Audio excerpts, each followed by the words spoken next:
நீங்க யாரும் சொல்லுங்க. நீங்க யாரும் கேட்டிருக்கீங்க? நான் தாங்க. நீங்க தான் தெரியுது. நீங்க யாரு? நீங்க யாரு நான் கேட்டிருக்கேன். கேள்வி ஒண்ணு இருந்தா பதில் ஒண்ணு இருக்கும்ல. நான் கேள்வி கேட்டுக்கணும். நீங்க யாரு? நான் கேள்வி கேட்டிருக்கேன். நீங்க யாரு? முதல்ல நீங்க கேள்வி கேட்டீங்களா? முதல்ல நீங்க தான் கேள்வி கேட்டியலா? நான் தானே கேள்வி கேட்டு வந்தானே. நான் தானே முதல்ல கேட்டேன். சரி, என்னுடைய பேர் நாரத மகரிஷி. சாமி நீங்க தான் நாரதரா? ஆமா சாமி. இது நாள் வரைக்கும் நான் உங்களை உயிரோட பார்த்ததில்லை. என்ன வார்த்தை சொல்ற? இல்ல சாமி, வரைபடத்துல ஓவியத்துல தான் பார்த்திருக்கேன். ஓவியத்துல பாத்துருக்கீங்களா? உங்களெல்லாம் பார்க்கணும் அப்படின்னா நாத்தாளுங்க அப்பன்னு செஞ்சிருக்கணும். ஆமா, புண்ணியம் செஞ்சிருக்கீங்க. நல்லா புண்ணியம் செஞ்சனாலதான் நீங்க அவங்க நேர்ல பாக்குறேன். உண்மைதான். எங்க இருந்து வரிய? மேலூர்ல இருந்து. கொட்டாம்பட்டி பக்கத்துல இருக்கிற மேலூர் இல்ல, கோட்டாம்பட்டி மேலூர்ல இருந்து. ஈரோடு 14 உலகங்கள்ல எங்க உலகம் சத்திய உலகங்க. சத்திய உலகம், தனலோகம், மகர்லோகம், புகர்லோகம், பூர்லோகம், பூலோகம், மேல் லோகங்கள். அதலும் இதலும் சுதலும் தலாதலம் மகாதலம் ரசதலம் பாதாளம். இது கீழ் லோகங்கள். இப்படி ஈரோடு 14 உலகங்கள் எங்க உலகம் மேல் உலகம். அதனால மேலோகத்தை சுருக்கி மேலூர்ண்டே. இப்ப மேலோகத்துல இருந்து இந்த பூலோகத்துக்கு வந்துருக்கீங்க. அங்கெல்லாம் ஜவுளி கடை இருக்கா இல்லையா? ஜவுளி கடையா? எங்களுக்கு அதெல்லாம் கிடையாது. ஏங்க ஜவுளி கடை இருக்கு எங்களுக்கு? ஜவுளி கடை இருந்தா ஒரு சட்டத்திலேயே வாங்கி போட்டிருப்பீங்கல்ல. எங்களோட உருவமே இருந்தாங்க. ஒவ்வொருத்தருக்கும் ஒவ்வொரு தன்மை இருக்குல்ல. ஆடு மாறின ஆடை நினைச்சா தெரியுது. அது அதோடைய தன்மை. நாங்க தேவலோகத்துல வலிக்கக்கூடியவங்க. எங்களுடைய உருவ தோற்றம் இப்படி இருக்கும். என் மாமன் சிவபெருமான் இருக்காரு, அவர் பாம்பு நகையை அணிஞ்சிருக்காரு, அது அவரோட தோற்றம். என் பாட்ட பெருமாள் இருக்காரு, அவர் பாம்பு மேலேயே படுத்திருக்காரு, அது அவருடைய தோற்றம். இப்படி ஒவ்வொருத்தவங்க ஒவ்வொரு தோற்றம் இருக்குங்க. சட்டத்தின் ஞாபகத்துல காசு இல்லைன்னு சொல்லுங்க. உண்மை எனக்கு அப்படி வாங்கணும்னா எங்க மேல ஒருத்தர் கற்பை விரிச்சு இருக்கு. நாங்க கேட்டதை கொடுக்கக்கூடிய கற்பை விரிச்சு இருக்கும்போது நாங்க ஏன் சட்டத்தின் இல்லாம இருக்குது? எங்களோட தோற்றமே இப்படித்தாங்க. தோற்றமே பிடித்தேன். உங்களோட உள்ள தோற்றம் எப்படி இருக்குல்ல, அது போல எங்களோட உள்ள தோற்றம் இப்படித்தான் இருக்கும். உங்க தோற்றம் அப்படித்தான். ஆமா. அங்கெல்லாம் தண்ணி இருக்கா இல்லையா? தண்ணியா? ஏன் அப்படி கேக்குறீங்க? இல்ல இருக்கா இல்லையா கேக்குது. இருக்குங்க. ஆகாயம் எங்க இருக்குங்க? அப்புறம் ஏன் குளிக்காம தெரியுறியா? இதை பார்த்தா நான் குளிச்ச ஆள் மாதிரியே தெரியுது. அடிச்சு போய் சொல்லிட்டானே பருப்பு தேவை பூச்சிருக்கிறியா? இது சந்தனம்ங்க. சந்தனம் வாசனைக்காக. இன்னொரு சந்தேகம். என்ன சந்தேகம்? மேலோகத்துல இருந்து இங்க பூலோகத்துக்கு வந்திருக்கிறீங்களே, சாந்தி முத்திரத்துக்கு வந்திருக்கிறீங்களா? இல்ல, சாந்தி முத்திரம் கிடக்கு. அது இல்ல, சாந்தி முகூர்த்தத்துக்கு வந்திருக்காங்க கேட்கிறேன். சாந்தி முகூர்த்தத்துக்கா? முதலில் எனக்கு மண்ணாச்சு பெண்ணாச்சு பொண்ணாச்சு மூவாச்சு எனக்கு கிடையாது. அதாவது ஒரு ஆணு பண்ண திருமணம்னா சாந்தி முகூர்த்தத்துக்கு போவாங்க. நான் திருமணமே ஆகாதே நான் இருக்குங்க போனேன். அதுக்கு அந்த கையில பூ சுத்திருக்கிறியா? ஓ, இதை சொல்றீங்களா? நாங்களாம் முதல் ராத்திரிக்கு போனா கையில பூ சுத்திக்கிட்டு தான் போவோம். ஓ, நீங்க முதல் ராத்திரி போகும்போது கையில மல்லிகை பூ சுத்திட்டு போவீங்க அப்படின்னு சொல்றீங்களா? இது 4 வகையான வேதங்கள். அதாவது இலக்கணங்கள் 5 இலக்கணங்கள் இருக்குல்ல. எழுத்து இலக்கணம், சொல்லி இலக்கணம், பொருள் இலக்கணம், காப்பு இலக்கணம், அணி இலக்கணம். இந்த 5 இலக்கணத்தையும் 5 வேதங்களாக ஆக்கி இப்படி கையில அணிஞ்சிருக்கீங்க. இது எல்லாமே இலக்கண வேதங்கள். இது ஜடாமகுடம். மன்னர்களுடைய அணிவது மணிமகுடம். இது போன்ற முனிவர்கள் அணிவது இது ஜடாமகுடம். ஆமா. அப்ப நீங்க அதுக்கு வரல? அதுக்கு வரல நாங்க. சரி சரி. இந்த இடுப்புல மாட்டிக்கல. இதுக்கு பேரு மகதியாள். மதினியாளா?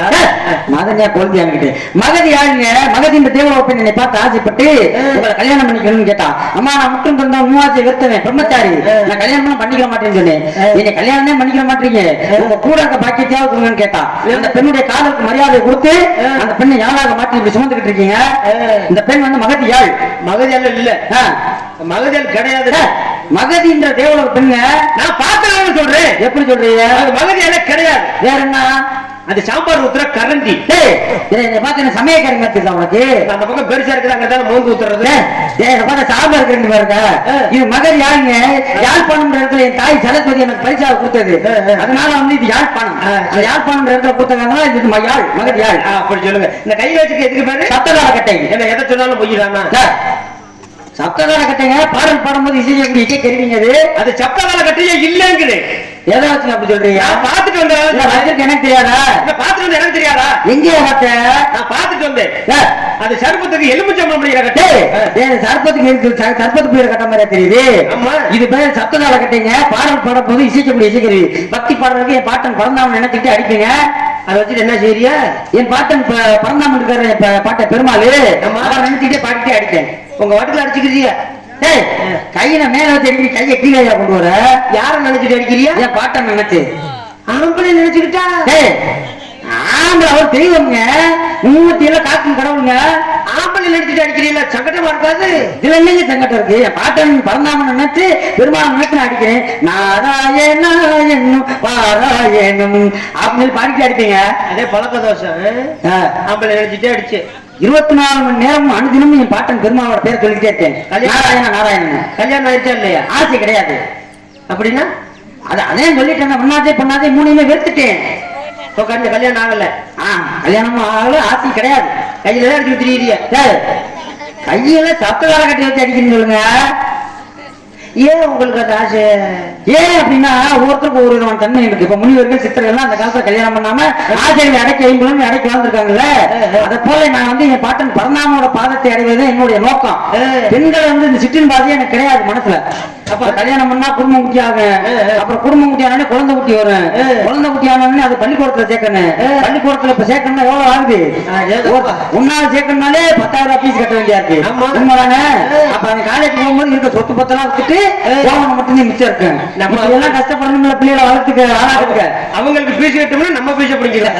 அந்த மாதிரி 1000 குழந்தை நான் கல்யாணமே பண்றேன் கிடையாது. எப்படி ஒரு கையில எடுப்பீங்களா 2 கையில எடுப்பீங்களா? 2 கையில மாத்தி மாத்தி எடுத்தேன். 2 கையில அடிச்சுக்கணும். ஒரு கையில அடிச்சா புண்ணாயிக்கும்.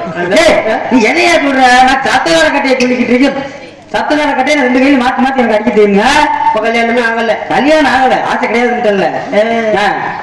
நீங்க அடிச்சா அது என்ன வரும்? நான் அடிச்சா அந்த பாடல்ல இருந்து சத்தம் வருங்க. ஓ, நீங்க அடிச்சா சத்தம் வருது. ஆமா, நீங்க அடிச்சா சத்தம் வருது. சரி, நாங்க அடிச்சா ரத்தம் தான் வருது. என்ன அப்படி சொல்லிட்டு இருக்க? சரி இருக்கட்டு. உங்க அப்பா பேரு பிரம்மா. பிரம்மனா? என்ன என்னமோ ரொம்ப நாளா தெரிஞ்சால சொல்றேன் சொல்லிட்டு இருக்கேன். எப்பேற்பட்ட மனுஷனுக்கு புள்ள வளர்ந்துருக்குது? அவர் எங்க நீ பாத்துருக்க? உங்களுக்கு எனக்கு எப்படி பழக்க வழக்கம் தெரியுமா? ஒரு நாள் ஒரு பழனார் அவர் வந்து எங்க வந்து பழனார் முந்தானத்தை கூட அபிராமத்துக்கு வந்தாரு. எங்க வந்தாரு? இல்லையே சம்பந்தமா பேசிட்டு இருக்க. இந்த பொட்டுக்கல் வைக்கிறவர் தானே? பொட்டுக்கல் வைக்கிறவரா? அவர் படிப்புக்கு அது மாதிரி 4 வரை மணி 70 தோட்டம் தாய்மார்கள் உட்காந்துருக்காங்க, பங்காளி உட்காந்து நல்லா மைச்சிட்டு போட்டு கொடுத்துருக்காங்க. நீங்க என்ன கிட்ட கிட்ட வார்த்தையை பேசுறீங்க? 4 வகை யோஜனை 4 வகையான பிறப்புகள் இருக்குங்க. பிச்சம் சராயுத சுவேதத்தின் 4 வகை பிறப்பு. 3 ரசத்தை விட்டுட்டு என்ன ரசம்? பருப்பு ரசம், சாம்பார் ரசம், அது ரசம். ஐயோ, ஏன் தப்பு தப்பா பேசிக்கிட்டு இருக்க? நாராயணா நாராயணா, ரசத்தை பத்தி நான் பேசல, பிறப்புகளை பத்தி பேசிக்கிட்டு இருக்கேன். அண்டஜம்னா கருப்பையில இருந்து தோன்றுவது, ஒட்டுஜம்னா விதைகள் இருந்து தோன்றுவது, சராயஜம்னா தண்ணீர் இருந்து தோன்றுவது, சுவேதம்னா வியலில் இருந்து தோன்றுவது. இப்ப 4 வகை பிறப்புகள் இருக்குங்க. அப்படி சொல்லுங்க. உங்க அப்பா வந்து என்ன வளர்க்கிறாரு? படைக்கிறாரு எல்லா உயிர்களையும். முதல் 84 ஜீவராசி எங்க அப்பா படைக்கிறாரு. அன்னைக்கு ஜீவராசி படைக்கிறது உங்க அப்பா. எங்க அப்பா ஒன்னொன்னா கேட்கறேன் சொல்றீங்களா? சொல்லுங்க பாப்பா. ஆட்டை படைச்சது எங்க அப்பா, மாட்டை படைச்சது எங்க அப்பா, கோழியை படைச்சது எங்க அப்பா, குஞ்சை படைச்சது எல்லாத்தையும் எங்க அப்பா படைக்கிறாரு. கோழி தனியா குஞ்சு தனியா படைக்கிறாரு. எல்லாத்தையும் எங்க அப்பா தான் படைக்கிறாரு. யானையை படைச்சது எங்க அப்பா, யானையோட குட்டி அதே எங்க அப்பா தான் படைக்கிறாரு. எப்படி செஞ்சு ஓட்டு வரைக்கிறாரு? இல்லையா நீ சம்பந்தமா பேசிக்கிட்டு இருக்க? உயரமா இருக்குமே. அது அவர் ரொம்ப பேசுங்க தெரியாதா? மனது இந்த ஒட்டை சிவிங்க படைச்சது அது எங்க அப்பா தான். ஒட்டை சிவிங்கோட குட்டி அது எங்க அப்பா தான் படைக்கிறாரு. அங்க ஏணி மரம் வச்சு எரிக்கிறாரு. எல்லா விதையும் எங்க அப்பா தான் படைக்கிறாருன்னு சொல்லி அப்புறம் ஒவ்வொன்றுக்கும் ஒவ்வொரு தன்மை இருக்குங்க. இந்த பன்றியை படைச்சது எங்க அப்பா, பன்றியோட குட்டி அது எங்க அப்பா தான் படைக்கிறாரு. ஒப்பே பண்ணிய கூட விடல. எல்லா விதையும் எங்க அப்பா தான் படைக்கிறாரு. அப்புறம் பன்றி தனியா வேற படிக்கிறாங்க. சரி சரி, உங்களை படைச்சது எங்கப்பா, என்ன படைச்சது எங்கப்பா, எங்கப்பே எங்கப்பா நான் உங்க படைச்சது உங்க பேனா, என்ன படைச்சது எங்கப்பே, எங்கப்பா படைச்சாரு. மார்கெட்டு சொல்லி என்ன படைச்சது எங்கப்பே. இல்லையா எங்க அப்பா வந்துட்டு போனது தெரியாம உங்க அப்பா இருந்திருக்காரு. அப்ப உங்க அப்பா தான் நீ போய் கேட்கணும். உன்னை படைச்சது உங்க அப்பா எங்க அப்பா நான் சொல்லிக்கிட்டு இருக்கேன். உனக்கு புரிய மாதிரி நான் சொல்றேன். இப்ப ஊரடியே தெரிஞ்சது உங்க அப்பா, ஒருத்தனுக்கு தெரியாம செஞ்சது எங்க அப்பா. களவாணி தனம் வந்துட்டு போயிருக்கு. களவாணி தனம் அது எவ்வளவு நல்ல மனுஷன். அவர் போய் களவாணி தனம் சொல்ற. உங்களுக்கு இன்னும் புரிய மாதிரி நான் சொல்றேன். ஊரடியே தெரிஞ்சு செஞ்சது உங்க அப்பா, நான் ஊரடியே உங்க அம்மா திருமணம் செஞ்சது உங்க அப்பா. ஒருத்தனுக்கு தெரியாம செஞ்சது எங்க அப்பானா எங்க அப்பா வரதும் தெரியாது போறதும் தெரியாது. ஆமா, எனக்கு புரியுற மாதிரி சொல்லுங்களேன். இன்னும் புரியல உங்களுக்கு? காட்டுவாசியா இல்லையா? சரி, இப்ப நீங்க விவசாயம் பாக்குறீங்களா? விவசாயம் பாக்குற உங்களுக்கு அந்த இதுலயே நான் சொல்லி தரல. இப்போ தாய் வந்து நிலம் மாதிரி, எங்க அம்மா வந்து நிலம் மாதிரி. அந்த நிலத்தை உழுது தண்ணி வைக்கிறது உங்க அப்பா. எங்க அம்மா விட்டு நிலத்துல எங்க அப்பா உழுது தண்ணியை போடுறது. தண்ணி வைக்கிறாரா? தண்ணி மட்டும் மாத்தினா போதுமா? விலை போடணும்ல. எங்க அப்பா மேல இருந்து ஆரம்ப பதிக்கிறாங்க. உங்க தாயோட அண்டத்தில் எங்க அப்பா ஒரு பிண்டத்தை பிடிச்சு போடணும். அப்பதான் இந்த பரம கண்டத்துல நீங்க முண்டமா பிறக்க முடியாது. அப்ப மாத்தாளுக்கு 2 புருஷன், ஒரு புருஷன் தாங்க. ஊரே தெரிஞ்சு தாலி கட்ட உங்க அப்பா தான் புரிச்சேன். உங்க அப்பா தண்ணி மட்டும் தான் பார்த்த முடியும். எங்க அப்பா விதை ஓட்டாத்தே முளைக்கும். என்னதான் எனக்கு அப்பவே சண்டை வந்துச்சு. அண்ணன் நம்பி 7 பேர் பிறந்திருக்கிற ஒருத்தன் ஒரு நப்ப முகச்சாடையே இல்லையா? அப்படிலாம் சொல்லக்கூடாதுங்க. செய்யணும் ஒன்னொன்னுக்கு ஒரு விதிமுறை இருக்குல்ல. விடுங்க சாமி, உங்க அப்பனு எங்க அப்பனு சேர்ந்து நான் தானே சொல்லி வச்சிருக்காங்க. உங்க அப்பா வந்து தண்ணி வட்டினாரு, விதை எங்க அப்பா போட்டாரு நான் சொல்றேன். விட்டுங்க, காத்தாலும் 2 விஷயம் மைக் போட்டா சொல்லணும். ஆதாரி சுகமா இருக்கு, தூக்கத்துல வளர்த்துட்டாங்க இருக்கு. ஏங்க உங்க அம்மா பேரு கலைவாணி. களவாணி வட்டம் இல்லையா? நல்ல மனுஷன் நினைச்சு பேசிக்கிட்டு இருக்க, சரியா களவாணி வத்த கலைவாணி நான் சொல்லிக்கிட்டு உங்க வீட்டுல எங்க அம்மா பத்து போய் நகை கலவாட்டு பார்த்தா களவாணி வத்த உள்ள அப்படி கலைவாணி ஆயக்கலைகள் 64 எங்க அம்மா சொந்தக்காரிங்க. உயிரெழுத்து 12 மெய்யெழுத்து 18 ஆயுதெழுத்து 1 உயிர் எழுத்து 216 இப்படி 247 எழுத்துக்கு எங்க அம்மா சொந்தக்காரிங்க. எல்லாருடைய நாவல் இருந்து எங்க அம்மா பேர் தெரிஞ்சக்கூடிய சக்தியை கொடுக்க சரஸ்வதி நாயங்க நானு. சரஸ்வதி உங்க அம்மாவா? எங்க அம்மா தான். உங்க அம்மாட்ட சொல்லுங்க சாமி. ஏன் போன வருஷம் தீபாவளி அன்னைக்கு ஒரு 18,000 ரூபாய்க்கு வெடி வாங்கிட்டு வந்தேன். சரி. ஒண்ணு கூட வெடிக்கிற பூரா புருத்து புத்துனே நீ சிவராஜ் வெடிக்க மீனை பத்தி பேசிக்கிட்டியா? சரஸ்வதி எங்க அம்மா கல்வி கேள்வி சொல்லிக்கிட்டு இருக்கு, நீ சிவராஜ்ல பட்டாசாலையை பத்தி பேசிக்கிட்டு இருக்கியா? சரஸ்வதி பட்டாசு கம்பெனி ஓனர் உங்க அம்மா தான். ஐயோ அது கிடையாது. எங்க அம்மா கல்விக்கு அதிபதி. வீணை கையில வச்சிருப்பாங்க, விபத்துன்னு சொல்லக்கூடிய வீணை கையில வச்சுக்கிட்டு வெண்தாமரை அமர்ந்திருப்பார்கள். ஓ அந்த வெள்ளை தாமரையில வெள்ளை கலை கொடுத்து வெள்ளை பணி போன்று வெள்ளை கமலத்தில் வீட்டிருப்பாள். வெள்ளை அரியாசனத்தில் என்னை அரசனோடு சரியாதனம் வச்ச தாய் என்ன சரஸ்வதிங்க. ஏசாமி ஆமா இந்த தண்ணிக்கு இருக்கிற தாமரையில உங்க அம்மா உட்கார்ந்து இருக்காங்களே. ஆமா தண்ணிக்குள்ள தானே இருக்குது. தண்ணிக்குள்ளதான் இருக்கும் தாமரை பூவு. ஆமா அந்த தாமரையில உங்க அம்மா உட்கார்ந்து இருக்காங்க. ஆமா 1க்கு 2 வந்துச்சுன்னா எங்கிட்ட எந்திரிச்சு போங்க. தண்ணி குடிச்சா தானே அதெல்லாம் வரும். 1க்கு 2 அப்ப நாங்க தண்ணி எல்லாம் குடிக்கிற கிடையாது. தேவாமிர்தம் சாப்பிட்டவர்கள். அப்படி சொல்லுங்க. தேவாமிர்தமா? தேவாமிர்தமா தேவாமிர்தங்க. தேவாமிர்தமா? அதெல்லாம் நான் எங்களுக்கு வந்து பிறப்பிறப்புக்கு அப்பாற்பட்டவர்கள். அப்ப வந்து உங்க அம்மாவோட வேலை வந்து அனைவரோட நாவல இருந்து பேச்சாற்றல குடுக்குறது. ஆமா எங்க அம்மா. உங்க அம்மாவோட வேலை. ஆமா சில பேர் நல்லாத்தான் பேசுறாங்க, சில பேர் கட்டிங்க போட்டு சொல்ல கண்ணா புண்ணான்னு பேசுறாங்களே. அங்கேயும் உங்க அம்மா தான் இருக்காங்களா? அப்படி சொல்லுங்க. ஏன்னா மனிதனுள் மனிதன் உண்டு, மனிதனுள் மிருகமும் உண்டு, மனிதனுள் சில மாணிக்கமும் உண்டு, மனிதனுள் தெய்வமும் உண்டு அப்படின்னு சொல்லியிருக்காங்க. மனிதனத்தை எங்க அப்பா வந்து குழந்தையா படைக்கும் போது மனிதனாத்தையும் படைக்கிறாரு. தேவையற்ற நான் அப்பதே நான் சொன்னேன் பாத்தீங்கன்னா உள்ளம் ஒரு கோயில் ஊனுடம்பு ஆலயம் அப்படின்னு சொன்னாங்க. மூச்சுக்காட்டே சிவலிங்கம் அப்படின்னு சொன்னாங்க. அப்ப உள்ளம் ஒரு கோயில் ஊனுடம்பு ஆலயம் சொன்னா இந்த கோயில் அந்த உடம்பை கோயில் மாதிரி சுத்தமா பாத்துக்க என்னென்ன போதை எடுத்துக்கிறது அனைத்தையும் சாப்பிட்டு உடம்பு கெடுத்துக்கிறது. அப்ப அந்த இடத்துல எங்க அம்மா சரஸ்வதி குடியிருப்பாங்களா? இப்ப நல்லா பாருங்க. இப்ப அந்த இடத்துல வந்து தெய்வம் இருக்கு. அந்த அதாங்க இந்த இடத்துல தெய்வம் இருக்கு. இந்த இடத்துல நம்ம அசுத்தம் பண்ணுவோமா? அசுத்தம் பண்ண மாட்டோம்ல. சுத்தமா பராமரிக்கணும் கோயில. அப்ப இதே இடத்துல நம்ம அசுத்தம் பண்ணா கோயில் இங்க சாமி இங்க இருக்குமா? இருக்காதுல. அதுபோல நம்ம அசுத்தமா பொருட்களை சாப்பிட்டா எங்க அம்மா அந்த நேரத்துல போயிடுவாங்க. ஒரு கடை வைக்கல ஒதுங்கிக்கிறது. ஒதுங்கிக்கிறது இல்லைங்க. அந்த நேரத்துல எங்க அம்மா அந்த இடத்துல இருக்க மாட்டாங்க. ஏன்னா இந்த இடத்துல சுத்தமா பராமரிக்கிற இடத்துல தெய்வம் இருக்கு. அது போல எங்க அம்மா அந்த உடலை சுத்தமா பராமரிச்சா தாங்க நாவல் இருப்பாங்க. அப்படி சொல்லு. அந்த நேரத்தில் தற்காலிகமா சிறுமூளை பாதிக்கப்பட்டு கண்ணாட்டினான்னு வளர்றேன் மனுஷன். சில பேர் பிறந்ததுல இருந்து ஊமையாவே இருக்காங்களே. அங்க என்ன உங்க அம்மா 100 நாள் வேலைக்கு போயிட்டாங்க. 100 நாள் வேலைக்கு போயிட்டாங்க. அப்பயே ஊமையா இருக்காங்க. ஊமையா இருக்காங்கன்னா அதெல்லாம் ஊழ்வினை பயனுங்க. எங்க அப்பா உயிர்களை படைக்கும் போது எதன் அடிப்படையில் படைக்கிறாரு? ஓம் என்ற பிரணவத்தின் அடிப்படையில் அந்தந்த உயிர்கள் செய்த ஊழ்வினின் அடிப்படையில் எங்க அப்பா உயிர்களை படைக்கிறாரு. அந்தந்த உயிர்கள் முன்பிலே ஏதாவது பாவங்கள் செஞ்சிருக்கலாம், இல்ல அவரோட முன்னோர்கள் ஏதாவது ஒரு பாவம் பண்ணிருக்கலாம். இப்ப நம்ம அம்மா அப்பாவோ தாத்தா பாட்டியோ செய்த பாவத்தை நம்ம அனுபவிச்சுக்கிட்டு இருப்போம். உண்மைதானே? இப்ப ஒரு குழந்தைய பிறக்கும் போதே உண்மை பிறக்குது. சில குழந்தைகள் கைகால் ஊனமா பிறக்குது. சில குழந்தைகள் வந்து புற்றுநோய் போன்ற கொடிய நோய்களெல்லாம் பிறக்குது. இதுக்கு காரணம் அந்த குழந்தைகள் ஏதாவது பாவம் இருக்க போதா? அவர்கள் முன்னோர்கள் செய்து வைத்த பாவங்கள் இப்படி வந்து அந்த குழந்தைகளை வந்து பாதிக்கப்பட்டோம். அப்படி இல்லைன்னா அந்த குழந்தை முற்பிறவில ஏதாவது பாவங்கள் செய்திருக்கான். அதன் காரணமாக அவங்க இன்னும் புரியுற மாதிரியே சொல்றாங்க. இப்போ ஒரு ஆண் பெண் இருவர் காதலிப்பாங்க. காதலிச்சுட்டு என்ன செய்வாங்க? கல்யாணத்துக்கு முன்னாடி அந்த பெண் கர்ப்பமாயிடுச்சுன்னு வச்சுக்கோங்க. அந்த கர்ப்பத்தை கலைக்க முடியலன்னா அந்த குழந்தையை பத்தி எங்கிட்டாவது குப்பத்தட்டிலையோ முன்புதர்லயோ அனாதாரத்திலயோ எங்கேயோ தூக்கி போட்டு போயிடுறாங்க. அந்த குழந்தையினுடைய எதிராக என்ன ஆகுறது? இந்த மாதிரி கொடிய பாவங்களை செய்யக்கூடிய அந்த பெண்களுக்கு அடுத்த பிறகு குழந்தை இருக்காங்க. அப்படியே பிறந்தாலும் அந்த குழந்தை ஊமையாக பிறக்கிறதுக்கு வாய்ப்பு இருக்கு. ஏன்னா செஞ்ச பாவம் அந்த மாதிரி. அந்த காரணத்தினாலே அந்த ஊழ்வினைங்க வந்து சரியா சாமி. உங்க அப்பாவோட வேலையும் தெரிஞ்சுக்கிட்டு உங்க அம்மாவோட வேலையும் தெரிஞ்சுக்கிட்டு உங்களோட வேலை கல்யாணம் பண்றது பெரிய கலெக்டர் உத்தியோகம். கலெக்டர் உத்தியோகம் ஊர்ல சண்டை போடுறதுன்னு உங்க வேலை இருங்க. கலகம் பண்றது என்ன? கலகம் பண்ணாத்தே வழி பிறக்கும், நன்மை பிறக்கும் இருக்காங்க. இப்போ ஒரு முதலாளிக்கு கீழே ஒரு 1000 தொழிலாளி வேலை செய்யறாங்க. இந்த 1000 தொழிலாளிக்கு அந்த முதலாளி ஒழுங்கா சம்பளம் கொடுக்கணும் என்ன செய்வாங்க? வேலை நிறுத்தம் பண்ணுவாங்க, போராட்டம் பண்ணுவாங்கல்ல. உங்களுக்கு உரிய ஊதியம் கொடுத்தாதே நாங்க போராட்டம் பண்ணுவாங்க. அதுக்கு பேருமே கலகம். ஏன்னா கலகம் பண்ணாத்தே நியாயம் பிறக்கும். அப்ப அந்த இடத்துல கலகம் பண்ணாத்தான உரிமையை பெற முடியும். அந்த மாதிரி தவறு என்ன நடக்குது அங்க போய் நான் தட்டி கேட்கிறேன். நற்கலகம். நீங்க எப்படி சண்டை போடுவீங்க? நாங்க கம்பெடுத்துட்டு கலகம் பண்ணுவோம். அன்பான மக்களை திருத்துவேன். நாங்க அருவாள் எடுத்துட்டு கலகம் பண்ணுவோம். அறிவான மக்களை திருத்துவேன். நாங்க கல் எடுத்துட்டு கலகம் பண்ணுவோம். எல்லாரும் கலகம் பண்ணி மக்களை திருத்துவேன். உங்க கலகம் எப்படி முடியும்? எங்க கலகம் நற்கலகம். கல் வைத்தால் கலகம், நாட்கடந்தா நன்மை. நன்மையில முடியும். நன்மையில முடியும். எங்க கலகம் போலீஸ் ஸ்டேஷன் பண்ணாதான் முடியும். ஓ காவல்துறைக்கு போய் அங்க ஒரு 4 அடி வாங்கினாட்டே தெரிஞ்சுங்க. சொல்றேன், நீங்க சொல்றத கேட்டுக்கிற ஷார்ட் வந்து. சரி பரவாயில்ல. ஏ சாமி, இப்ப இந்த இடத்துக்கு வந்திருக்கீல்ல? ஆமா. கலகம் பண்ணிட்டு வந்திருக்கீங்களா இல்ல கலகம் பண்ண வந்திருக்கீங்க? தான் கலகம் பண்ணனேன். கலகம் பண்ணிட்டு வந்திருக்கீங்க? கலகம் நான் பண்ணனா? இப்பதே நான் வந்திருக்கேன். அப்புறம் இப்பதே கலத்துக்குமா நாங்க கலகம்? நீங்க கலகம் பண்ணிட்டு வந்திருக்கீங்க. இந்த சம்மந்தம் இல்லாம பேசக்கூடாது. நான் இப்பதே வந்திருக்கேன். அப்புறம் சும்மா கலகம் பண்ணிட்டு வந்தீங்கன்னா நீங்க கலகம் பண்ணிட்டு வந்திருக்கீங்க. அதனாலதான் கலகம் பண்ணிட்டு வந்தனால அடிச்சு அடியில மண்டையில புடைச்சுக்கிட்டு இருக்குது. இது ஜடாமகுடம்ங்க. மன்னர் அணிவது மணிமகுடம் என்று என் போன்ற முனிவர் அணிவது ஜடாமகுடம்ங்க. நீங்க மட்டும் தான் போட்டிருக்கீங்களா? நான் மட்டும் தான் போட்டிருக்கேன். நான் என்னை விட்டா என் மாமன் சிவபெருமானுக்கு இருக்கு, அகத்தியருக்கு இருக்கு, விஸ்வாமுத்திரருக்கு இருக்கு, மேலோகத்துல நிறைய பேருக்கு இருக்கு. எங்க இருக்காங்க? மேலோகத்துல இருக்காங்க. மேலோகத்துல? ஆமா. பூலோகத்துல இருக்காங்க. பூலோகத்துல யாரையா ஜடாமகுடத்துல இருக்குது? பூலோகத்துல கொண்ட போட்டிருக்காங்க சாமி. பூலோகத்துல ஒரே ஒருத்தர் திருவள்ளுவருக்கு இருந்துச்சு. ஏன் யாருக்கு இருந்துச்சு? அவரு நடமாடிக்கிட்டு இருக்காரா? அவர் யாரு? இப்ப சிலையா வச்சிருக்காங்க. அதனால அவர் சொல்லிட்டு இருக்கீங்க நடமாடிக்கிட்டு இருக்காரு. ஒரு ஆள் கொண்ட போட்டு அப்படி எங்கே ஜடாமகுடம் யாரு வச்சிருக்கிறது? நான் பார்த்தேன்ல. எங்கேயா பார்த்தா?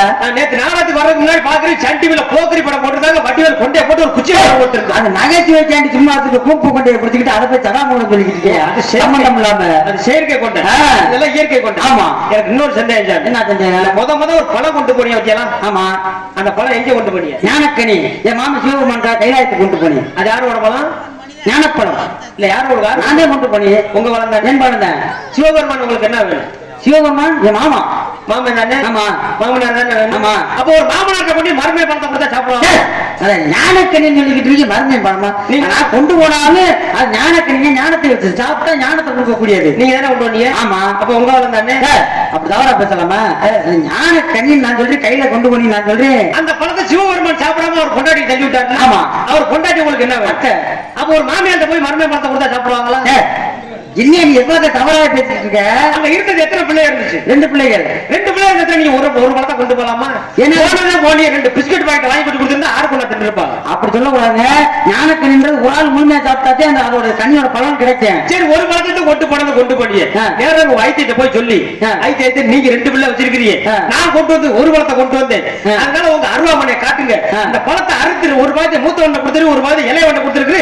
நடுவுல கொட்டையை நீ வாயில வச்சு சப்பிட்டு சொல்லிக்கலாமா இல்லையா? அப்படி சொல்ல கூடாதுங்க. ஞானக்கனி அது ஒரு ஆள் முழுமையா சாப்பிடணும்னு சொன்னல. அதுக்கு அதோட தன்மை போயிடும், ஞானம் போயிடும். அதுக்கு என்ன போட்டி வச்சிய? அதுக்கு என்ன உலகத்தை சுத்தம் நானா வச்சு போட்டி? ஆதியமான சிவபெருமான் வச்சார் போட்டி. போட்டி வச்சு எல்லாம்? ஆமா. எல்லாம் சேர்ந்தான வச்சிய? ஆமா. முருகன் எதுல ஏறினார்? அவர் மயில்ல ஏறினாரு. மயில் ஏறி உலக சுத்தத்தை போச்சு. ஆமா. நீங்க என்ன பண்ணிக்கு விநாயகருக்கு ஒரு வாடகை சைக்கிளாச்சும் வாங்கி கொடுத்துருக்கணும். அவரோட வாங்கின எலி வாங்கணுங்க. சரி, அதான் விட்டுட்டியே. ஒரு கட்டிங்க வாங்கி கொடுத்து விநாயகர் மொட்டை வெயில் நிக்க சொல்லி உலகமே அவரை சுத்திருக்குமா இல்லையா? என்னங்க அப்படி சொல்றீங்க? அவர் அதான் சாப்பிட மாட்டாங்க. அது அந்த கனி யாருக்கு கிடைச்சிச்சு? அந்த கனி விநாயகர் கிடைச்சிச்சு, முருகனுக்கு கிடைக்கல இல்ல? ஆமா. முருகன் கோவிச்சுக்கிட்டு எங்க போனார்? அவர் பழனிமலைக்கு போனார். பழனிமலை முருகனுக்கு எத்தனை மயில்? பழனிமலை முருகனுக்கு 3 மயில். கந்தபுராணம் படிச்சிருக்கீங்களா இல்லையா? கந்தபுராணம் அப்ப நான் படிக்காம 18 புராணங்கள்ல கந்தபுராணம் படிக்காம இருக்கேன். கந்தபுராணம் நீங்க படிக்கலாங்கிறேன். நான் படிச்சாங்க சொல்றேன். அதாவது முதல்ல முருகே மயில் ஏறி போனாரு. அது வந்து வேத மயில். நீங்க சொல்ற மயில். நான் என்ன சொல்றேன்னா, நீங்க கந்தபுராணம் படிக்கல. கந்தபுராணம் படிச்சிருந்தீங்க அப்படின்னா பழனிமலை முருகனுக்கு 92 மயிலுங்கிறது உங்களுக்கு தெரிஞ்சு. 92 மயிலா? இருக்கிற 3 மயில் நான் விளக்க நான் சொல்றேன். 92 மயிலுக்கு நான் விளக்கத்தை சொல்றேன். கந்தபுராணம் படிச்சிருக்கீங்க 18வது பக்கத்துல 3 மயிலுக்கு விளக்கத்தை நான் சொல்றேன். 92 மயிலுக்கு நான் விளக்கத்தை சொல்றேன். இப்ப முதல்ல அவர் கணிக்காக உலக ஏற்றிட்டு போனார்ல, அது வந்து பிரணவ மயில். பிரணவ மயில் பிரணவ மந்திரத்தோட உண்டாக்கப்பட்ட வேத மயில். அது வந்து பிரணவ மயில் ஏறி முதல்ல உலகத்தை சுத்த போனார். 2வது எங்க போனாரு? அசுரர்களோட சண்டைக்கு போறாரு. அப்ப அசுரர்களோட சண்டைக்கு போகும்போது அவர் ஏறி போன மயில் என்ன? இந்திரன். இந்திரன் மயிலா மாறி வர்றான். அப்ப போனது தேவ மயில். 2வது மயில். 3வது மயில் எப்ப வந்துச்சு? அவர் வந்து சூரபத்மன் வந்து கடல் நோட மாமரமா மாறி நிக்கிறான். தன்னோட வேலாயத்தை கொண்டு எறிகிறாரு. இருபூரா பிளக்குது. ஒரு பாதி சேவற்கொடியாவும் ஒரு பாதி மயிலாவும் மாறுது. அப்ப 3வது மயில் என்ன? அசுர மயில். சூரபத்மன். முருகனுக்கு 3 மயில். நீ 92 மயிலுடைய 92 மயிலுக்கு என்ன வழக்கம்? 92 மயிலுக்கு விளக்கத்தை சொல்றேன். ஆமா, 3 மயிலே முருகனுக்கு நான் சொல்றேன் விளக்கம். 92 மயில் என்ன? எந்த பிராந்தில? அண்ணா நகர்ல இருந்து அபிராமத்துக்கு 2 மயில். அபிராமத்துல இருந்து திண்டுக்கலுக்கு 45 மயில். திண்டுக்கல்ல இருந்து ஒட்டஞ்சத்திரத்துக்கு 22 மயில். ஒட்டஞ்சத்தில இருந்து பழனிக்கு 4 மயில். மொத்தம் நான் என்ன மேல சொல்லிக்கிட்டு நீ என்ன மேல சொல்லிக்கிட்டு இருக்க? நீங்க என்ன மயில? தூரத்தை கணக்கு பண்ற மேல சொல்றியா? நீங்க வாகனத்தை சொன்னீங்களா? டேய் நான் மயில் வாகனத்தை சொல்லிக்கிட்டு இருக்கீங்க. சரி சாமி சரி சரி. நான் தொலைதூரத்தை நினைச்சிட்டு சொல்லிக்கிட்டு இருக்கேன். சம்பந்தமா பேசிட்டு. சரி இருக்கட்டு. உங்களை பத்தி எல்லா விவரம் தெரிஞ்சுக்கிட்டேன். என்னை பத்தி ஏன் தெரிஞ்சுக்கிறீங்களா? நான் கேட்கணும்ல. உங்க பேரு? நான் தாங்க அப்பயே வச்சது. எதுல வச்சாங்க? வாயில வச்சாங்க. என்ன பேரு? கூப்பிடுற பேரு எப்படி கூப்பிடுவாங்க? வேற சொல்லித்தான் கூப்பிடுவாங்க. என்னங்க கூப்பிடுவாங்க? சம்பந்தமா பேசிட்டு இருக்க. வச்ச வர சொல்லித்தான் கூப்பிடுவாங்க. அதே என்னன்னு வச்சாங்க? வாயில தான் வச்சாங்க. நாராயணா இல்ல அது இல்ல. என்னையாவது கொடுமையா இருக்கு உன்னோட பேரை கேட்டா பேரத்துல பேர் பேரை கேட்டா நாரதன் நான் சொன்னேன்ல. ஓ அப்படி சொல்றீங்களா? ஏன் பேரு வீரத்தேவன். அப்படி சொல்லியா? வீரத்தேவனா? உங்க பார்த்தா அப்படி வீரமன் ஆள் மாதிரி தெரியலையா? பார்த்தா வீரமன் பூலோகத்துல பிடிச்சாத ஒரு விஷயம் என்ன தெரியுமா? என்ன ஆளுக்கு பேருக்கு சம்பந்தமா பேர் வச்சிருப்பாங்க. என்ன கண்ணங்கரேன்னு இருப்பான், அவன் வெள்ளச்சாமி பேர் வச்சிருப்பாங்க. சரி வெள்ள வெள்ளேன்னு இருப்பான், அவன் கருச்சாமி பேர் வச்சிருப்பாங்க. கண்ணே ஒண்ணு உருப்படியா தெரியாது, அவன் பேரு கண்ணாயிரம் வச்சிருப்பாங்க. ஆமா நிறுத்தி நிறுத்தி நடப்பான், அவனுக்கு பேரு நாராயணன் வச்சிருப்பாங்க. ஒரு வரப்பு கூட ஓடி தாண்ட முடியாது, அவன் பேர் தாண்டவராயன் பேர் வச்சிருப்பாங்க. உடம்பு நோயா இருக்கு, அவன் பேர் ஆரோக்கிய சாமி வச்சிருப்பாங்க. எட்டிகேட்டோட காக்க ஓட்ட மாட்டான், அவங்க தர்மபுரம் வச்சிருப்பாங்க. மூஞ்சிய பார்த்து வீரத்தை வச்சிருக்காரு. என்ன நீளமான காரியம் நீ ஓர பச ஒத்த கையில பாட்டுவேன். ஓர பச எப்படி ஒத்த கையில பாட்டுவேன்? அவ்வளவு கைய மறுப்பு பாட்டிக்கிடுவாங்க. ஓ அப்படி நடத்த நிக்குமா? சரி சரி பரவாயில்ல. வேற ஏதோ நீங்க பெரிய சாதனை பண்ண சொன்னாங்களே, அதெல்லாம் வேணா சொல்லிடுவேன். அதெல்லாம் இப்ப வேணாம், அது இன்னொரு நாளைக்கு பாத்துக்கிடுவாங்க. சரி என் பேரு வீரத்தேவன். வீரத்தேவன். உங்க அப்பா பேரு நம்பிராஜன். நம்பியா இருந்தேன் இல்ல அவங்க அப்பா சித்தப்பா எம்மா ராதமன். ஓ நம்பிராஜன் வேலூர் தலைவர். உங்க அம்மா பேரு நங்கை மோகினி. நங்கை மோகினி. உடன் பிறந்தவர்கள் 7 பேர். உங்க தங்கை ஒருத்தர் கேள்விப்பட்டனே. ஆமா என் தங்கச்சி வள்ளி. உடன் பிறந்தவர்கள் அவங்க எப்படி? இல்ல கண்டெடுத்து வளர்த்துக்கிட்டு கண்டெடுத்து வளர்த்தீங்க. சரி பரவாயில்ல, உங்க சந்திச்ச ரொம்ப மகிழ்ச்சி. அடுத்து உங்க தங்கை நான் சந்திக்கணுமே. ஆமா அதுக்கு முன்னாடி ஏன் ஒண்ணு இருக்குல்ல, உங்களுக்கு ஒரு ஆள் இருக்கா? என்ன சாமி குப்பையில இருக்கிற கொட்டாச்சியோட ஒரு குச்சியை பார்த்து கிடக்கும்போது எனக்கு ஒரு ஆள் இருக்கப்படாதா? உங்களுக்கு ஒரு ஆள் இருக்கு, அந்த பின்னாடி கூப்பிடுவாங்க, ஆசீர்வாதம் பண்ணுவோம். ஆசீர்வாதம். ஆமா எங்க அண்ணன் தம்பி நாங்க 7 பேர் இருக்கோம்ல. சரி அந்த 7 பேருன்னு எனக்கு முன்னாடி 3 பேர் பிறந்தாங்க. சரி அவங்க எல்லாம் சுனாமில அடி விட்டு செத்து போனாங்க. எனக்கு பின்னாடி 3 பேர் இருக்காங்க. சரி அது பேர் என்னன்னு தெரியுமா? என்னது? ஒருத்த மாதிரி சானா, ஒருத்த மாதிரி சீனா, ஒருத்த மாதிரி சூனா. என்ன சம்பந்தம் பேசிக்கிட்டு இருக்க? அது பேர் சாமி. இந்த சானாவும் சீனாவும் செவனேன்னு இருப்பாங்க. சரி இந்த சூனா மட்டும் சொன்னபடியே கேட்க மாட்டேங்குது. உள்ள கேட்காம குளத்துக்கு சொல்லு கேட்கலாம் அடிக்க வேண்டிய தப்புண்டு. நைட்டு 10 12 மணி ஆயிரம் சொல்லி என்னை கூட்டி எங்க நேரத்துக்கு கொண்டு வைக்கிறாங்க தெரியும். அவனை கொண்டு வச்சோம்னா அவனை விட்டுறாங்க, என்ன எடுத்து போட்டு அடிக்கிறாங்க. அப்படிப்பட்ட சேட்டைக்காரன் என்ன கம்பு எடுத்துக்கிட்டு பெரம்பு கம்பு எடுத்துட்டு விளக்கு வந்தாங்க. ஆட்டி பெரம்பெல்லாம் ஒட்டிச்சுடானே. என்ன அது அருவாளுக்கு வெட்ட வேண்டியானே. ஆட்டேங்கப்பா அருவாளெல்லாம் கலட்டி இருந்துச்சு. ஓடலை வெட்ட வேண்டியானே. ஓடலையும் வலிச்சு போயிடுது. என்னையா சொல்ற? அவ்வளவு மோசமானதாங்க. நான் சொல்றேன் நல்ல நாளா பார்த்து கொல்லிக்கிட்டு எடுத்து மூஞ்சில சுட்டு விட்டுன்றேன். தண்ணிய புளிச்சு புளிச்சு திட்டு அமைச்சு போறாங்க. என்ன நீ எப்படி பெட்ரோல் ஊத்தி போத்த வேண்டியானே? ஐயா பெட்ரோல் ஊத்துறாலும் பிடிக்க முடியுது, தண்ணியா கலந்து விட்டுறியா? அப்ப ஒண்ணு செய்ய முடியாது அவனை. நல்ல நம்மளுக்கு ஏதாச்சும் புத்திமதி சொல்லிட்டு போறியலா? நான் புத்திமதி சொல்லவா? நல்ல உடகல்ல பார்த்து கட்டி தொங்க வைக்க கழுத்துல கட்டி அவனை. ஏங்கப்பா கல்லெல்லாம் வெள்ளுவார தூக்கி எரிஞ்சிருக்கேன். அப்படி மோசமான போயிடாம அந்த மாதிரி ஆள் இருக்கிறது எனக்கு இருக்க மாட்டேன். சரி அந்த பெண்ணை வர சொல்றீங்களா? வர சொல்றேன். வர சொல்லுங்க, ஆசீர்வாதம் பண்ணுவோம். அந்த பெண்ணை நம்ம ரூம்ல இருக்கு. சரி வர சொல்லுங்க. ஒடியா உள்ள கிழக்கு